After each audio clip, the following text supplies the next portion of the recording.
नमस्कार दोस्तों, welcome back एक और वैल्यूएबल वीडियो में। मार्केट डायरेक्शन और ट्रू रिवर्सल पॉइंट्स पहचानना थोड़ा ट्रिकी होता है क्योंकि अक्सर मार्केट पहले कई फॉल्स सिग्नल्स देता है और फिर कहीं जाकर चार्ट पर एक असली ट्रेंड रिवर्सल होता है। तो हम कैसे पहचानें कि प्राइस एक्शन और स्मार्ट मनी कॉन्सेप्ट्स के बेस पर ट्रू रिवर्सल पॉइंट कौन सा है? इस वीडियो में हम आपके साथ एक पावरफुल ट्रेडिंग टेक्निक शेयर करने वाले हैं जो स्मार्ट मनी कॉन्सेप्ट्स को आरएसआई डाइवर्जेंस के साथ कंबाइन करती है कंफर्मेशन के लिए, ताकि चार्ट पर रियल मार्केट स्ट्रक्चर शिफ्ट को सही से आइडेंटिफाई किया जा सके। जल्दी से एक ब्रेकडाउन देते हैं कि आज हम क्या क्या कवर करेंगे। सबसे पहले हम डिस्कस करेंगे आरएसआई इंडिकेटर के फीचर्स, फिर हम दिखाएंगे आरएसआई डाइवर्जेंस का सही यूज कैसे करना है, और अंत में हम समझाएंगे कि डाइवर्जेंस को कंफर्मेशन की तरह यूज कैसे करें रिवर्सल पॉइंट्स को स्मार्ट मनी कॉन्सेप्ट्स के साथ मिलाकर। तो दोस्तों, अगर ये सब आपके काम का है तो वीडियो को लाइक ज़रूर करें ताकि हम ऐसे और वीडियोस बना सकें, और अगर आप नए हैं तो चैनल को सब्सक्राइब करें क्योंकि हम काफ़ी सारे एडवांस ट्रेडिंग कॉन्सेप्ट्स पब्लिश करते रहते हैं। चलो बेसिक से शुरू करते हैं। आरएसआई इंडिकेटर क्या होता है? रिलेटिव स्ट्रेंथ इंडेक्स या आरएसआई एक मोमेंटम ऑसिलेटर होता है जो प्राइस मूवमेंट की स्पीड और चेंज को मेजर करता है। ये ट्रेडर्स को पोटेंशियल ट्रेंड रिवर्सल्स और मार्केट में ओवरबॉट या ओवरसोल्ड कंडीशंस पहचानने में हेल्प करता है। इस इंडिकेटर को अपने चार्ट में ऐड करने के लिए बस ट्रेडिंग व्यू प्लेटफॉर्म पर इंडिकेटर्स टैब पर क्लिक करें और फिर सर्च बार में आरएसआई टाइप करें। जैसे ही रिलेटिव स्ट्रेंथ इंडेक्स रिजल्ट में दिखे, उस पर क्लिक करें और ये आपके चार्ट पर अप्लाई हो जाएगा। जब आरएसआई 70 लाइन के ऊपर चला जाता है तो आमतौर पर इसका मतलब होता है कि करेंसी ओवरबॉट है, मतलब प्राइस ने बहुत कम समय में काफ़ी तेजी दिखाई है और अब रिवर्सल या करेक्शन आने की पॉसिबिलिटी है। इसके अपोजिट, जब आरएसआई 30 लाइन के नीचे चला जाता है तो ये इंडिकेट करता है कि करेंसी ओवरसोल्ड हो चुकी है, मतलब प्राइस बहुत जल्दी नीचे आया है और अब बाउंस बैक या रिवर्सल का चांस है। अब ट्रेडिशनल ट्रेडर्स इसी कॉन्सेप्ट के बेस पर इस इंडिकेटर को यूज करते हैं। प्रॉब्लम यह है कि प्राइस कई बार ओवरबॉट या ओवरसोल्ड जोन में काफ़ी टाइम तक रह सकता है। ऐसा इसलिए होता है क्योंकि प्राइस के ऊपर या नीचे जाने की कोई फिक्स लिमिट नहीं होती, और अगर आप सिर्फ ओवरबॉट या ओवरसोल्ड कंडीशन के बेस पर ट्रेड करते हो तो आपको काफ़ी लूजिंग ट्रेड्स मिल सकते हैं। तो हम आरएसआई इंडिकेटर को कैसे यूज करें? एक इफेक्टिव तरीका है प्राइस और आरएसआई इंडिकेटर के बीच डाइवर्जेंस को पहचानना, जो ट्रेंड रिवर्सल का सिग्नल दे सकता है। तो डाइवर्जेंस होता क्या है? डाइवर्जेंस तब होता है जब प्राइस और इंडिकेटर अलग डायरेक्शंस में मूव कर रहे होते हैं, जैसे कि आरएसआई ऑपोजिट डायरेक्शन में जा रहा हो, जो ये सजेस्ट करता है कि करंट ट्रेंड शायद रिवर्स होने वाला है। यहाँ चार्ट पर देखो, प्राइस ने पिछले स्ट्रक्चर को ऊपर की तरफ तोड़ दिया है और एक नया हाई बना लिया है। लेकिन अगर हम आरएसआई देखें तो हमें दिखेगा कि आरएसआई ने लोअर हाई बनाया है और यही डाइवर्जेंस क्रिएट हुआ, और जैसे कि आप देख सकते हो इसने एक ट्रेंड चेंज करवा दिया। ये कॉन्सेप्ट सिर्फ बुलिश सिनेरियो तक लिमिटेड नहीं है, इसे आप ऑपोजिट साइड पर भी यूज कर सकते हो। यहाँ प्राइस ने एक लोअर लो बनाया है, लेकिन अगर हम आरएसआई देखें तो ये हायर लो दिखा रहा है, जो कि डाइवर्जेंस है, और एक बार फिर से मार्केट स्ट्रक्चर ने डाउन ट्रेंड से अप ट्रेंड की तरफ शिफ्ट कर लिया। अब सवाल ये है कि आरएसआई डाइवर्जेंस के पीछे की साइकोलॉजी क्या है? आरएसआई और प्राइस डाइवर्जेंस हमें प्राइस एक्शन और मोमेंटम के बीच डिस्कनेक्ट दिखाता है, जो ये सिग्नल देता है कि करंट ट्रेंड थक चुका है और अब रिवर्सल का मौका है। अब चलो कुछ प्रो टिप्स देखते हैं जिससे आरएसआई डाइवर्जेंस को और इफेक्टिव बनाया जा सकता है। पहली टिप, आरएसआई डाइवर्जेंस बेस्ट तब काम करता है जब वो ओवरबॉट या ओवरसोल्ड एरिया में एंटर कर चुका हो। इसका मतलब ये होता है कि प्राइस पहले ही काफ़ी तेज़ी से बढ़ चुका है और अब रिवर्सल या करेक्शन आने की पॉसिबिलिटी है। दूसरा, डाइवर्जेंस हमें सिग्नल देता है कि मार्केट स्ट्रक्चर शिफ्ट हो सकता है। नंबर 2, ट्रेंडिंग मार्केट्स में डाइवर्जेंस कॉन्सेप्ट यूज करना ज्यादा इफेक्टिव होता है। जब मार्केट रेंजिंग होता है यानी साइडवेज मूव करता है, तब आरएसआई डाइवर्जेंस सिग्नल्स रिलायबल नहीं होते क्योंकि वहां क्लियर ट्रेंड डायरेक्शन नहीं होता, जिससे सिग्नल्स पर एक्शन लेना मुश्किल हो जाता है। इसीलिए ये कॉन्सेप्ट तभी यूज करो जब ट्रेंड साफ साफ दिख रहा हो। नंबर 3, डाइवर्जेंस अक्सर तब होती है जब ट्रेंड लंबे समय से चला आ रहा हो। जब ट्रेंड बहुत टाइम तक चलता है और उसके बाद आरएसआई डाइवर्जेंस बनती है, तो इसका मतलब होता है कि बहुत सारे ट्रेडर्स ऑलरेडी इन्वॉल्व हो चुके हैं और प्राइस काफी दूर तक मूव कर चुका है। इसका मतलब ये भी हो सकता है कि अब रिवर्सल आने के चांसेस ज्यादा हैं, जिससे ट्रेडर्स को नए ट्रेंड से प्रॉफिट लेने का बेहतर मौका मिल सकता है। हालांकि आरएसआई डाइवर्जेंस एक पॉपुलर प्राइस एक्शन सिग्नल है, लेकिन लाइव ट्रेडिंग में इसे अप्लाई करते समय कुछ प्रॉब्लम्स भी आती हैं। एग्जाम्पल के लिए इस चार्ट को देखो, मार्केट एक डाउनग्रिम में है लेकिन आरएसआई डाइवर्जेंस दिखा रहा है, यानी रिवर्सल आने के चांसेस हैं।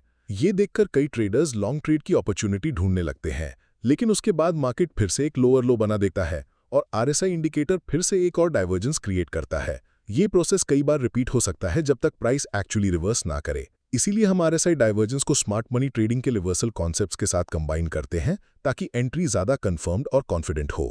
ये अप्रोच हमारी ट्रेडिंग प्लान को मजबूत बनाता है और हमें बेहतर एंट्री पॉइंट्स ढूंढने में हेल्प करता है। चलो अब अगला कॉन्सेप्ट समझते हैं, RSI डाइवर्जेंस को चेंज ऑफ कैरेक्टर के साथ कंबाइन करना। लेकिन उससे पहले अगर आपको अभी तक ये वीडियो पसंद आया हो तो प्लीज़ लाइक बटन ज़रूर दबाना ताकि हमारी टीम ऐसे और वीडियोस बना सके। अब बुलिश सिनेरियो को कंसिडर करो। जब प्राइस 2 कंटिन्यूस हाइस के लोएस्ट पॉइंट से नीचे ब्रेक करता है और क्लोज होता है तो उसे हम चेंज ऑफ कैरेक्टर कहते हैं। डाइवर्जेंस की तरह ये भी मोमेंटम के लॉस का सिग्नल होता है, यानी बायर्स कंट्रोल खो रहे हैं और प्राइस नीचे जा सकता है। ये सपोर्ट एरिया वो आखिरी बैरियर होता है जहां से बेरिश मूव शुरू होता है और बायर्स इस लेवल को होल्ड नहीं कर पाते। डाइवर्जेंस और चेंज ऑफ कैरेक्टर में मेन डिफरेंस ये है कि change of character market structure के अंदर होता है, जिससे रिवर्सल का और स्ट्रॉन्ग कंफर्मेशन मिलता है। यानी RSI डाइवर्जेंस के बाद अगर चेंज ऑफ कैरेक्टर बनता है तो वो एक सॉलिड रिवर्सल सिग्नल है। अब RSI डाइवर्जेंस को सप्लाई और डिमांड एरियाज के साथ कंबाइन करते हैं। इमेजिन करो ये चार्ट हमारा हायर टाइम फ्रेम है। अब लेटेस्ट प्राइस एक्शन को एनालाइज करते हैं। मार्केट बुलिश है और लगातार हायर हाईज और हायर लोज बना रहा है, इसलिए हमारा बायस बुलिश है। सबसे अच्छा एरिया जहां हम बाइंग अपॉर्चुनिटी देख सकते हैं वो है ये कंसोलिडेशन जोन। ये जोन एक फेवरेबल रिस्क टू रिवॉर्ड देता है और स्टॉप लॉस नीचे रखने पर ज्यादा सेफ रहता है। अगर मार्केट पुल बैक करके इस एरिया तक आता है तो हम लोअर टाइम फ्रेम में जूम करके एंट्री सिग्नल्स ढूंढ सकते हैं। लोअर टाइम फ्रेम में हमें मार्केट से रिवर्सल का साइन चाहिए जिससे शॉर्ट टर्म डाउन ट्रेंड खत्म हो और हम हायर टाइम फ्रेम के डायरेक्शन में लॉन्ग पोजीशन ले सकें। जब हम चार्ट पर RSI इंडिकेटर अप्लाई करते हैं तो हम देखते हैं कि एक बुलिश डाइवर्जेंस बना है। प्राइस ने लोअर लो बनाया लेकिन RSI ने हायर लो दिखाया, यानी ये पहला सिग्नल है रिवर्सल का।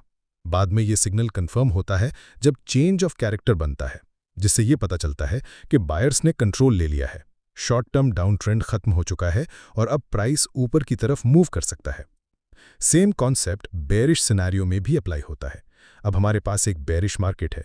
यहाँ लेटेस्ट इंपल्सिव मूव ने एक फेयर वैल्यू गैप क्रिएट किया है। तो अगर प्राइस पुल बैक करता है और इस एरिया में वापस आता है तो जिन कैंडल्स ने ये FVG बनाया था वो ही ऑप्टिमल ट्रेडिंग जोन होगा शॉर्ट एंट्री के लिए। पहले हम वेट करेंगे कि प्राइस हमारे जोन में एंटर करे और फिर लोअर टाइम फ्रेम में जूम करके रिवर्सल कंफर्मेशन ढूंढेंगे और शॉर्ट पोजीशन ओपन करेंगे। यहाँ लोअर टाइम फ्रेम में जब हम RSI इंडिकेटर अप्लाई करते हैं तो फिर से एक डाइवर्जेंस नजर आती है। हम वेट करते हैं कि प्राइस इस सिग्नल को कंफर्म करे, मतलब लेटेस्ट हायर लो को ब्रेक करे और उसके बाद हम शॉर्ट एंट्रीज देख सकते हैं। लेकिन याद रखना, हमेशा अपना खुद का बैक टेस्टिंग जरूर करना चाहिए ताकि ये समझ आ सके कि आपकी ट्रेडिंग सेटअप्स पास डेटा पर कितना अच्छा परफॉर्म करते हैं। अब बात करते हैं डाइवर्जेंस को प्रीमियम और डिस्काउंट जोन्स के साथ कंबाइन करने की। अगर लेटेस्ट इंपल्सिव मूव में कोई साफ इम्बैलेंस नहीं दिख रहा हो तो ऐसे केसेस में फिबोनाची रिट्रेसमेंट टूल यूज करके हम की लेवल्स पहचान सकते हैं जहां से प्राइस बाउंस कर सकता है। 50% के नीचे होता है डिस्काउंट जोन और ऊपर होता है प्रीमियम। जब हम मार्केट को लेकर बुलिश होते हैं तो हमारा फोकस रहता है डिस्काउंट जोन में बाइंग पर, और इसके पीछे कई अच्छे रीजंस होते हैं। एक तो ये हमें फेयर रिस्क टू रिवॉर्ड देता है क्योंकि हमारा पहला टारगेट होता है रीसेंट हाई। स्टॉप लॉस को हम इस लोअर हाई के नीचे रखते हैं जो कि लॉन्ग ट्रेड्स के लिए सेफ होता है। आमतौर पर मार्केट अर्ली बायर्स को बाहर निकालता है ताकि अगली मूवमेंट के लिए लिक्विडिटी तैयार हो सके। हालांकि जब ट्रेंड बहुत स्ट्रांग होता है और पुलबैक्स छोटे होते हैं तब डिस्काउंट जोन में अच्छी अपॉर्चुनिटीज मिलना थोड़ा मुश्किल हो जाता है। तो जब रीसेंट मूव में इम्बैलेंस साफ ना दिखे तो स्ट्रेटजी ये कहती है कि प्राइस के डिस्काउंट जोन तक आने का वेट करो और फिर लोअर टाइम फ्रेम में रिवर्सल सिग्नल्स ढूंढो। ये रिवर्सल सिग्नल फिर से डाइवर्जेंस हो सकता है, साथ ही साथ चेंज ऑफ कैरेक्टर भी दिखना चाहिए। सेम प्रिंसिपल बेरिश सिनेरियो में भी अप्लाई होता है। जब ट्रेंड बेरिश है तो पहले रिट्रेसमेंट टूल से प्रीमियम जोन आइडेंटिफाई करो और फिर प्राइस के वहां पहुंचने का वेट करो। उसके बाद लोअर टाइम फ्रेम पर कंफर्मेशंस ढूंढो ताकि short position higher time frame के डायरेक्शन में ले सको। यहां भी कंफर्मेशन एक कॉम्बिनेशन होना चाहिए, RSI डाइवर्जेंस और चेंज ऑफ कैरेक्टर। अब डाइवर्जेंस को लिक्विडिटी स्वीप पैटर्न के साथ कंबाइन करते हैं। बुलिश सिनेरियो में बुलिश लिक्विडिटी स्वीप पैटर्न उस एक कैंडल को कहते हैं जो प्रीवियस लो के नीचे लिक्विडिटी को स्वीप करता है। ये स्वीप विक से हो सकता है या बॉडी से, लेकिन मेन बात ये है कि प्राइस को उस कैंडल के क्लोज होने के बाद तुरंत वापस रेंज में आना चाहिए। अप ट्रेंड में बुलिश लिक्विडिटी स्वीप एक साइन होता है कि प्राइस ऊपर कंटिन्यू करेगा, जबकि बेरिश लिक्विडिटी स्वीप एक पॉसिबल रिवर्सल का सिग्नल देता है। सेम बात डाउन ट्रेंड पर भी लागू होती है। बेरिश स्वीप मतलब कंटिन्यूएशन और बुलिश स्वीप मतलब रिवर्सल। अब मैं आपको एक रियल चार्ट एग्जांपल से दिखाता हूं कि कैसे लिक्विडिटी स्वीप पैटर्न और आरएसआई डाइवर्जेंस को कंबाइन करते हैं। यहां पाउंड येन के 1 आवर चार्ट पर रीसेंट बेरिश मूवमेंट्स क्लियरली दिख रहे हैं। प्राइस ने इस लेवल को 2 बार रिजेक्ट किया है, जिससे इक्वल लोज बने हैं। किसी लो के नीचे लिक्विडिटी का होना मतलब वहां सेल साइड लिक्विडिटी है। जब प्राइस इस लेवल के पास आता है, बुलिश ट्रेडर्स लॉन्ग एंट्री करेंगे या अपने पुराने लॉन्ग पोजीशंस को प्रोटेक्ट करेंगे। वहीं ब्रेकआउट ट्रेडर्स शॉर्ट एंट्री लेंगे अगर प्राइस इस लेवल को तोड़ता है। इस पूरे मूव को जो लिक्विडिटी कैप्चर करने के लिए होता है, उसे कहते हैं सेल साइड डिलीवरी। अब हम एक वैलिड लिक्विडिटी स्वीप पैटर्न देख रहे हैं। एक कैंडल ने इस ग्रीन लाइन के नीचे क्लोज किया और प्राइस तुरंत वापस रेंज के अंदर आ गया। ये रिवर्सल का स्ट्रॉन्ग सिग्नल होता है, क्योंकि एल्गोरिथमिक प्राइस डिलीवरी ने दोनों तरफ के ट्रेडर्स को ट्रैप किया है। इसके बाद स्मार्ट मनी लॉन्ग पोजीशन लेगा ताकि बाय साइड लिक्विडिटी को एंगेज कर सके। अब आरएसआई इंडिकेटर पर नजर डालें तो हमें बुलिश डाइवर्जेंस दिख रहा है। प्राइस ने लोअर लो बनाया, लेकिन आरएसआई ने हायर लो बनाया। ये एक कंफर्मेशन है कि शॉर्ट टर्म डाउन ट्रेंड खत्म हो रहा है और मार्केट अब ऊपर मूव कर सकता है। तो दोस्तों, बस यही था इस वीडियो में। उम्मीद है कि आपको ये वीडियो वैल्यूएबल लगा होगा। अगर लगा हो तो प्लीज लाइक बटन दबा देना, ताकि हमें पता चले कि आप अप्रिशिएट कर रहे हो। और अगर आप यहाँ नए हो तो चैनल को सब्सक्राइब जरूर कर लेना। मिलते हैं अगली वीडियो में।